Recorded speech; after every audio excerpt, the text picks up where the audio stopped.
मातीची मडकी तयार करणारा मुलगा जन्म घेतो, तसेच ज्या वीरांनी देशासाठी आपल्या प्राणाचे बलिदान दिले त्या देशाबद्दल निष्ठा असणारा मुलगा जन्म का घेत नाही?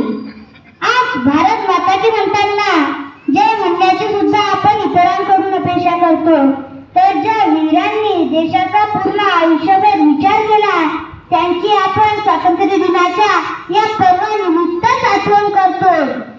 आज स्वातंत्र्य दिनानिमित्त एक सांगतो, जर आपण भारतीय आहोत तर प्रत्येक भारतीयाच्या मनात भारतीय असण्याच्या अभिमानाची लाट उसळलीच पाहिजे.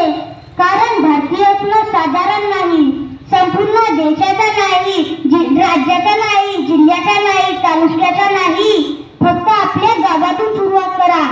आपल्या शाळेच्या अंगणाला आपल्या घराचं अंगण समजा, आपल्या गावातील रस्त्याला आपल्या घराकडे जाणारा रस्ता समजा. एका अडखळत चालणाऱ्या म्हाताऱ्याची काठी सहज व्हा. छत्र हरवलेल्या त्या मातेचा पुत्र व्हायला शिका. भुकेल्यांना एक घास भरावा, आळस विसरून देणाऱ्या त्या पक्ष्यांना थोडं पाणी द्या. चला शेवटी जाता जाता एकच सांगतो, भारत हा आपला देश आहे अशी भावना न ठेवता भारत हा फक्त माझा देश आहे अशी भावना सर्व भारतीयाने उरात बाळगावी.